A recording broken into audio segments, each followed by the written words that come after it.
Welcome back to Learn SKN, and today we have one of the more recent past papers. It's the January 2021 CSEC Principles of Business Paper 2.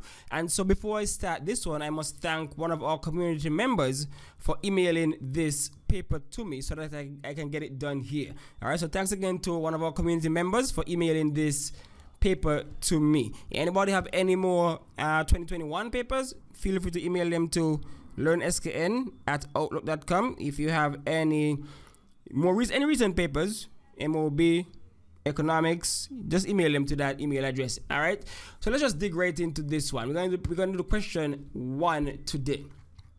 And question 1 says, list 4 essential characteristics of a good leader. And very simple off the bat, just to list, just 4. 1, 2, 3, 4. List 4 essential characteristics of a good leader. But for this one, we can give you more than 4, of course. All right, good leadership.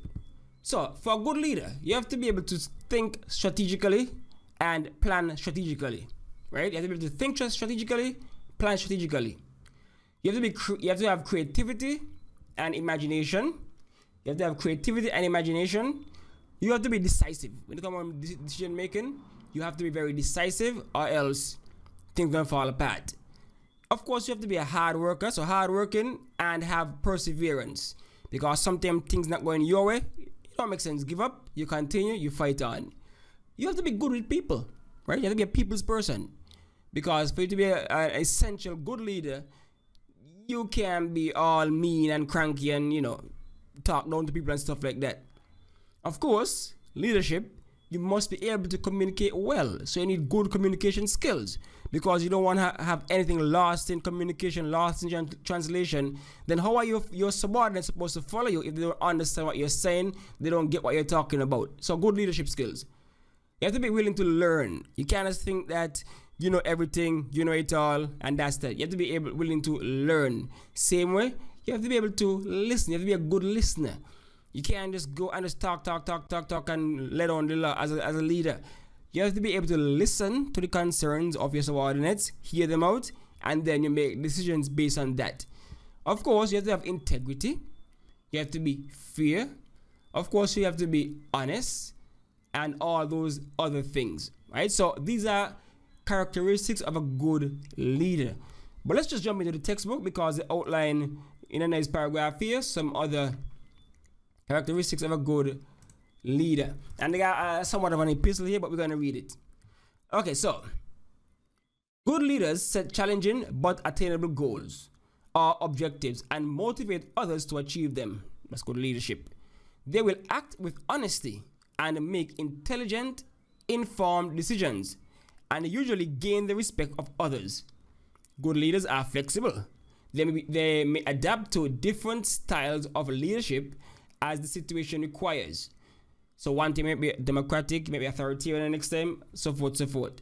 For example, you can be democratic where it is important to consult with the employees about important decisions that may affect their jobs and working conditions, or you may be autocratic when important decisions are to be made. Right? So those are characteristics of a good leader. So that's basically it for that question, the characteristics of a good leader. So you knock off any of those, you have a whole list there, and you get your quick 4 marks, simple like that. All right, number 1B, outline 2 techniques for effective communication in the classroom. 2 techniques for effective communication in the classroom. So put yourself in the mind space of a teacher, or maybe a student. You're students, you know where that go. So you can answer this one easily. All right, you can answer this one easily. So 2 techniques for effective communication in the classroom. So let's go. Okay, let's look at this first. Ensuring communications are effective. So we're going to do a little preamble. To be effective, a transmission must contain a message or information that is accurate and be cost effective to send. Be sent to and received by the right person or persons in the right time and place, and be easy to read or hear and understand. Equally, it is also important that the sender knows the message has been received and understand by those it was intended for. So let's say you're a teacher, right? You're a teacher in a classroom. You have to No, you have to. It's important for you to know that the information you're giving out to the classroom has been received and understood by the students. So that's a key right there. And of course, the message must have information that is accurate and cost effective to be sent. So it must be accurate, right? And then you can't say you're going to send your messages via, cell phone or whatever if all students don't have cell phones. So it must be cost effective. And it must be sent and received by the right person or person. So if you want to talk to John, you have to make sure it's John you're talking to. So those are some things you can do to ensure communications are effective. But what are some techniques now to ensure that? So here we go. Strategies for effective communication. Select the appropriate channel and means of communication. So select the appropriate channel and means of communication. Like I said, there's some persons, as a teacher, some students that, like let's say, some people learn by touching, some people learn by video, some people learn by music, etc., etc. There are different learning styles. So to be effective, what you have to do is you have to match the proper learning styles with the particular individual. So that in this sense, you're using the appropriate channel and means of communication. If they learn best by PowerPoint, multimedia, use that. If they learn best by building, touching, whatever, use that. So that's one strategy right there. Select the appropriate channel and means of communication. Then, ensure that there is a proper timing in the transmission of the message. So you cannot tell a student, test tomorrow, and you tell them at the end of the class, and it's a long test based on everything, because we don't get time to study. So you have to make sure the timing is proper. Or you can't just go just before break and say, you have a test after break. That's not effective, right? Not everybody might not be around, some might not hear, things like that. So you have to ensure that there is proper timing in the transmission of the message. Then source feedback from the receiver and respond accordingly. So you gave a test and you realize, okay, something might be off. They're not answering how I put it. So you have to now go and ask and see, what's going on, what happened? So you have to ask, how do you understand this problem? Read it, let me see what happened, what's going on? And then by doing that, looking for feedback, then you would know that there was a misunderstanding somewhere and I try to clear that up. Then a very key one, listen carefully to the receiver's feedback. Give the receiver your full attention so feedback is provided. So you have to make sure you're attentively listening, so that you don't listen to argue. You listen so you can give constructive response, constructive feedback. That's the next technique there. You listen so that you can give proper feedback. Choose your words carefully. Apply some thought when crafting your message. So again, you're in a classroom. You want to tell a child, let's say, sit down or something like that. You don't just back at them, right? You use your words. You season your words a little bit so that it can come over a little softer, right? So as a teacher, you have to know how you handle that. Be concise, avoid information overload. Again, very effective for a classroom. Sometimes you go to a class and you just throw a lot of notes on the board, and notes can't done notes for days. And then the children then become oversaturated, and then, by tomorrow they can't remember nothing because it was too much. So you have to, that's why you have to do your lesson plan. You have to have your objectives for that plan so that you don't do too much. And create a culture of openness where individuals feel free to share their views or ideas. So in a classroom, you want to create a classroom where persons can talk freely, express themselves. I did not take it out of line or rude. So as a teacher, you don't want to shut down students. You don't want to make them feel like if they say something, you call them foolish or stupid or something. You don't want that. You want to be open, they can express themselves, and that would help. Those are techniques you can use to be more effective in communicating in a classroom, because you don't want a child shutting down and things like that. So you knock off any of those four of any of those. You have a whole lot there, 1, 2, 3, 4, 5, 6, 7. You apply them to the classroom, good to go. You got your 4 marks one time, and that's that. And we can move on to number 1C. I have a little case here now. The coaches of the football and cricket teams of Sunnyside High School were very concerned about the high level of indiscipline and the poor performance displayed by the members of their respective teams. In seeking to address the problem, the coach of the football team drafted a new set of rules and informed team members that anyone who failed to comply with the rules would be dismissed from the team. The coach of the cricket team sought to address the problem by calling a meeting with the players and their parents, inviting them to suggest solutions to the problem. Okay, good. So the question here, identify the style of leadership displayed by each coach. Right? Very simple, very straightforward. And so a key to this question is looking at how the coaches treated their students, their subordinates, their followers. And so the football coach went straight up. Look here, these are my rules. You either comply or go. So that's autocratic leadership style right there. Autocratic. My way or the highway. You either do or go. So that's autocratic for the football coach. Now the cricket coach on the other hand is more democratic. Right? He's more a democratic leader because he consulted the parents, the students, he heard them out, he hear what they say, and then would come to a conclusion. So his would be democratic, right? So the football coach is autocratic, do as I say, or go. And the cricket coach is, okay, I'll hear you out, see what's going on, and then we try to work on it together. So that's the answer for that one. 1, 2. 2 simple marks, just like that. All right, number one still, but we're at C, part 2.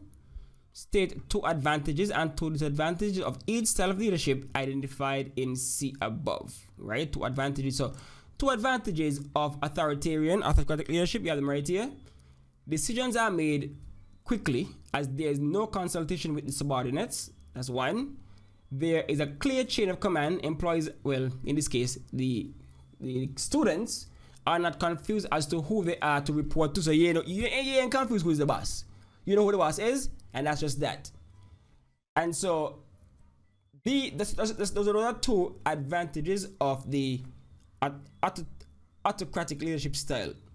Disadvantage: the students lack a sense of belonging within the team because they are not involved in the decision-making process. So all the rules the coach put up, the students not gonna feel as though they are part of the process, so they might not want to follow those rules. So they might rebel because they didn't come up with the solutions together.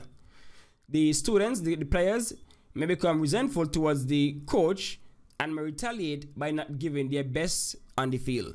So that's a disadvantage right there. They upset because how we handle things, not do their best. The students, I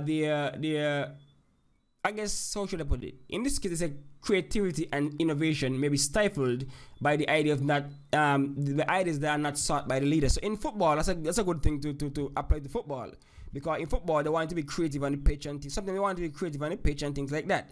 But some coaches make it upset and say, no, stick to the game plan. I don't want you rinsing on people too much. I don't want you, hooking and dribbling too much, that kind of stuff. You might be showing off, that kind of thing. So they might put you back down to let's go all short passes. We want a hero ball, we just want team ball. And so, some persons might not be able to show what they're really made of because of that style. Its advantages: democratic. Advantages: the footballers, the cricketers now may feel a greater sense of belonging to the team because they were able to be a part of the rule making, the decision making process. Because of that, because everybody came together to discuss everything, it might build a stronger team and a more camaraderie on the team. So it might galvanize the team more because we came together, we sorted our problems, and we worked on them. And then the coach now provides scope for development of the team in terms of creativity and innovation, because you're going to use the ideas from the team to say, maybe coach man, maybe you might want to, put me in midfield or put me at slipper or whatever, because I'm best out there. Maybe you might want me to do this, the medium pace or because I'm better at that. So you're going to get more innovation and creativity because you're going to source, so people are going to tell you what they're good at. But of course, disadvantages: the decision making process is maybe slow. Because imagine the coach gone, call meeting, parents got to talk, students got to talk, coach man got to talk, everybody got to talk and figure out something. And so they don't come to a decision, but it's going to be slow because everybody is going to be heard, and so to reach to a conclusion. And of course, the footballers, the cricketers, may influence decisions that are more in line with their personal preference and skills rather than maybe winning, right? So some people might just want to bat, don't care about bowling or fielding because they want to pad the stats, and so because of how the decision was made, they might just do them. So be a little more selfish. If the coach give them too much leeway to just be themselves, that might be a problem for the team on a whole. So right there you have some answers as it relates to advantages and disadvantages for the different leadership styles, autocratic and democratic, that were used by the different coaches. All right, the last part of number 1. Outline 3 strategies that could be used by the coaches to motivate team members. 3 strategies that can be used by the coaches to motivate team members. Now remember, we're talking about students, so we have to apply certain things. So this is where application comes into play as it relates to schoolwork. So strategies for motivating employees, but in this case, we are going to put strategies for motivating, the team members.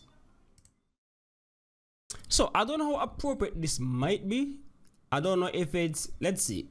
Right, if it's a school team, right? If it's a school team, okay, it's a high school team. So perhaps financial rewards might not be applicable in this case. So financial rewards might not be the best, but you can use other ways of rewarding or motivating your students.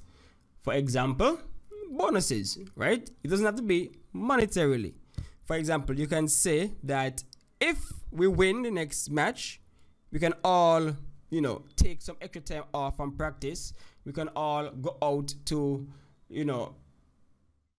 a party. We can all go to dinner, something like that, right? So you don't have to be financial, because not everyone is motivated financially, right?